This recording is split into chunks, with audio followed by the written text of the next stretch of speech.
In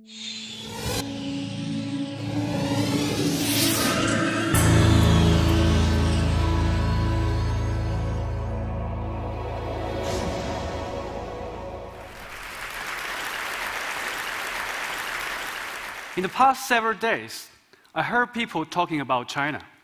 And also, I talked to friends about China and Chinese internet. Something is very challenging to me.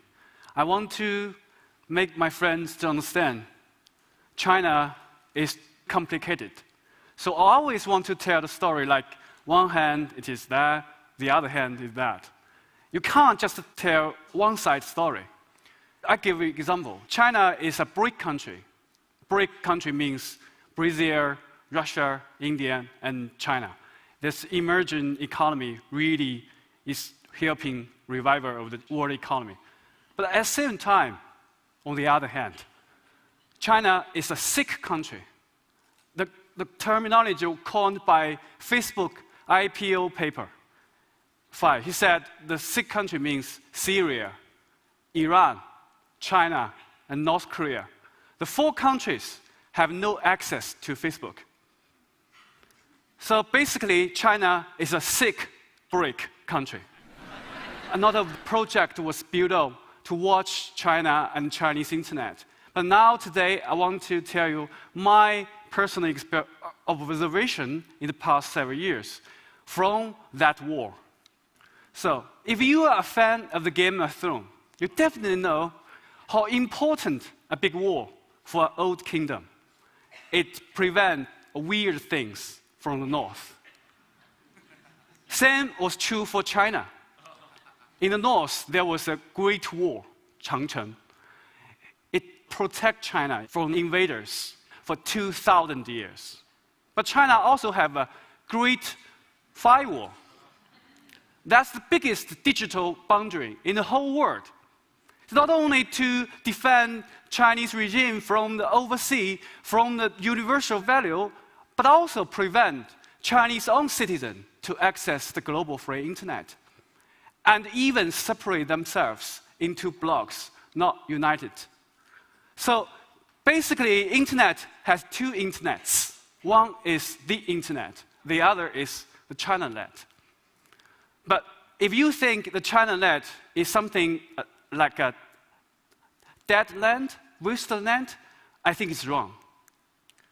But we also use very simple metaphor, the cat and the mouse game, to describe in the past 15 years the continuing fight between Chinese censorship, government censorship, the cat, and the Chinese internet users. That means us, the mouse. But sometimes this kind of a metaphor is too simple. So today I want to upgrade it to 2.0 version. In China, we have 500 million internet users. That's the biggest population of netizen internet users in the whole world. So even Chinese is a totally censored internet, but still Chinese internet society is really booming. How make it? It's simple. You have Google, we have Baidu. You have Twitter, we have Weibo. You have Facebook, we have Renren. You have YouTube, we have Youku and Tudou. Chinese government blocked every single international Web 2.0 services, and we Chinese copycat everyone. So that's kind of the thing I call the smart censorship. So that's not only to censor you. Sometimes that's Chinese national internet policy is very simple. Block and clone. On the one hand, he wants to satisfy people's need of social network, which is very important because people really love social networking. But on the other hand, they want to keep the server in Beijing so they can access the data anytime they want. That's also the reason Google was pulled out from China, because they can't accept the fact Chinese government wants to keep the server. Sometimes the Arab dictators didn't understand these 2 hands. For example, Mubarak, he shut down the internet. He wants to prevent netizens to criticize him. But once netizens can't go online, they go on street. And now the result is very simple. We all know Mubarak is technically dead. But also, Ben Ali, Tunisia president, didn't follow the second rule. That means keep the server in your hand. He allowed Facebook, a US-based service, to continue to stay on inside Tunisia. So he can't prevent his own citizens to post critical video against his corruption. The same thing happened. He was the first to topple during the Arab Spring. But those two very smart national censorship policy didn't prevent Chinese social media become a really public sphere, a battlefield of public opinion, and the nightmare of Chinese officials. Because we have 300 million microbloggers in China. It's the entire population of the United States.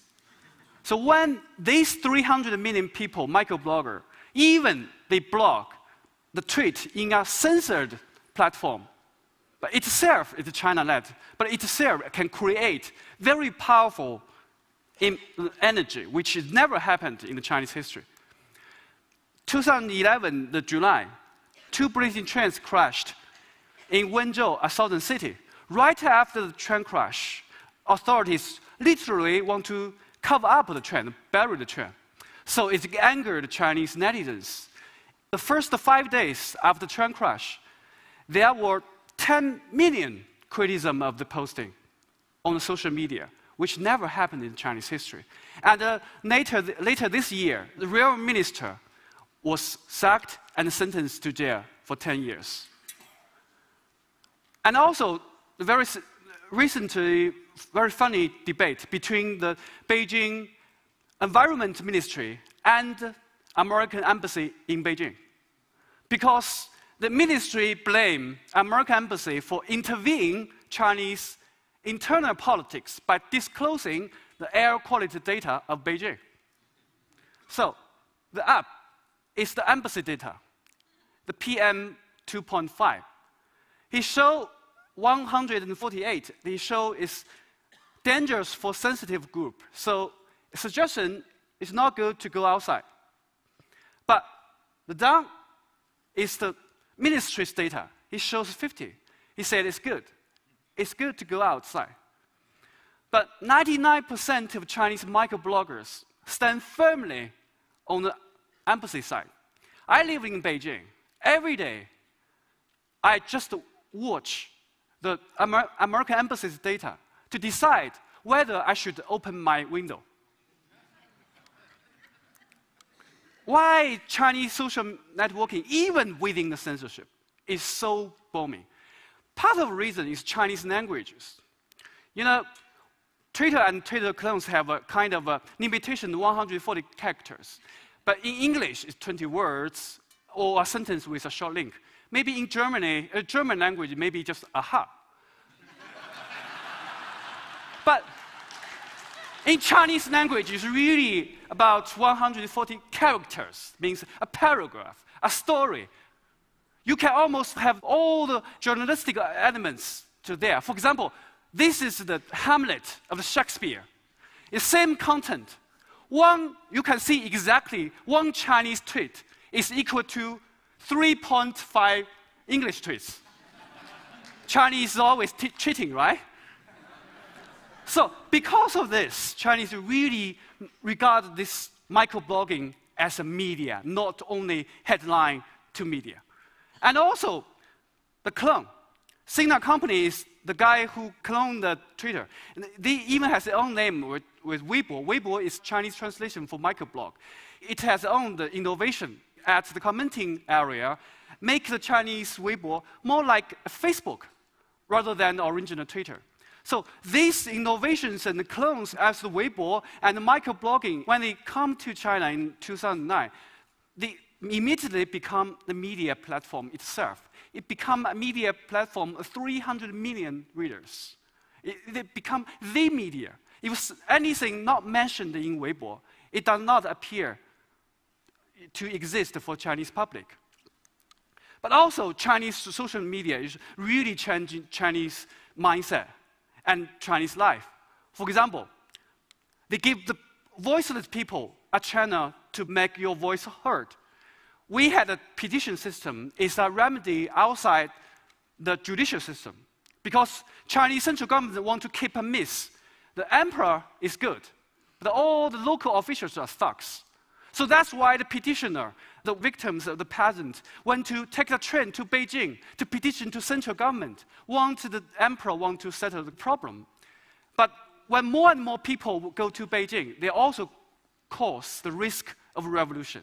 So they send them back recent years. And even some of them were put into black jail. But now we have the Weibo, so I call it Weibo petition. People just use the cell phone to tweet. So your sad stories. By some chance, your story will be picked up by reporters, professors, or celebrities. One of that is Yao Chen. She's the most popular microblogger in China who has about 21 million followers. They're almost like a national TV station. If you sad story, will pick up by her. So this Weibo, social media, even in the censorship, still gave Chinese a real chance for 300 million people every day chatting together, talking together. It's like a big TED, right? But also, it is like the first time a public sphere happened in China. Chinese people start to learn how to negotiate and talk to people. But also, the censorship is not sleeping. It's so hard to post some sensitive words in the Chinese Weibo. For example, you can't post the name of the president, Hu Jintao. And also, you can't post the city of Chongqing, the name. And until recently, you can't search the surname of top leaders. So, the Chinese are very good at these puns and alternative wording and even memes. They even themselves, use the name of this war-changing battle between the grass-mud horse and the river crab. Grass-mud horse is 草泥马. It's the phonogram for motherfucker. It's netizen call themselves. Netizen call themselves. River crab is 和谐, is the phonogram for harmonization for censorship. So that's kind of a 草泥马 versus the 和谐. That's very good. But so that's when some very political, exciting moment happened, you can see on the Weibo, you see a lot of very weird stories happened. Weird phrases and words. Even you have a PhD of Chinese language, you can't understand them. But can you expect more? No.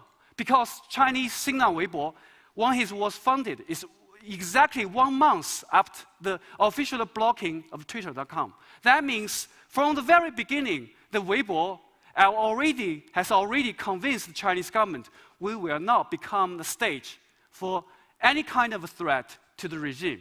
For example, anything you want to post, like get together or meet up or work, it will automatically record it and data mined and reported to a pool for further political analysis. Even you want to have some gathering, before you go there, the place is already waiting for you. Why? Because they have the data. They have everything in their hand. So they can use the 1984 scenario data mining of the dissident. So the crackdown is very serious. But I want you to notice a very funny thing during the process of the cat and mouse. The cat is the censorship, but Chinese is not only one cat, but also have a local cat, central cat and local cats. Server is in the local cat's hand. So it's that when the netizen criticize local government has any access of the data in Beijing. Without bribing the central cats, he can do nothing, only apologize. So in the past 3 years, social movement about microblogging really changed local government. They can become more and more transparent because they can't access the data. The server is in Beijing. the story about train crash, maybe the question is not about why 10 million criticism in 5 days, but why Chinese central government allow the 5 days of freedom of speech online. It never happened before. Answer is very simple. Because even the top leaders was fed up with this guy, this independent kingdom, so they want an excuse. So public opinion is very good excuse to punish him. But also the Bo Xilai case recently, very big news, he's a princeling. But from the February to the April in this year, Weibo really become a marketplace of rumors. You can almost joke everything about these princelings, everything. It's almost you are living in the United States. But if you dare to retweet or mention any fake coup about Beijing, in Beijing, you will definitely be arrested.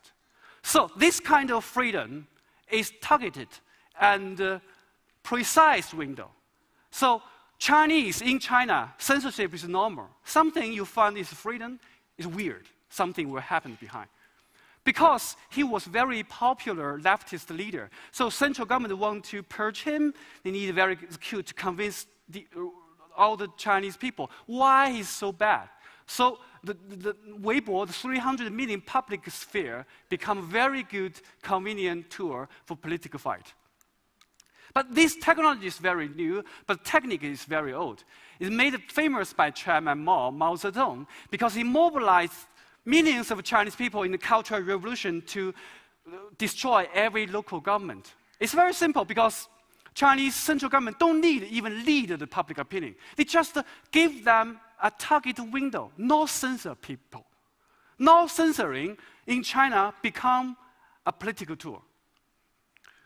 So that's the update about this game, cat and mouse. Social media changed Chinese mindset. More and more Chinese intend to embrace freedom of speech and human rights as their birthright, not some imported American privilege.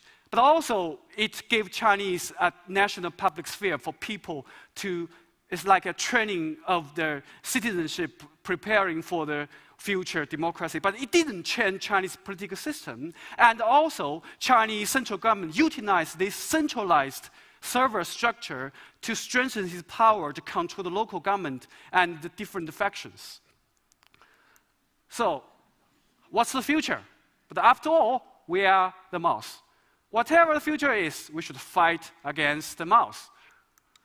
There is not only in China, but also in the United States, there are some very small, cute, but bad cats. Sopa, Pipa, ACTA, TPP, and ITU. And also, like Facebook and the Google, they claim they are friends of the mouse. But sometimes we see them dating with the cats. So my conclusion is very simple. We Chinese fight for our freedom. You just watch your bad cats. Don't let them to hook with the Chinese cats. Only in this, in the future, we will achieve the dreams of the mouse, that we can tweet anytime, anywhere, without fear.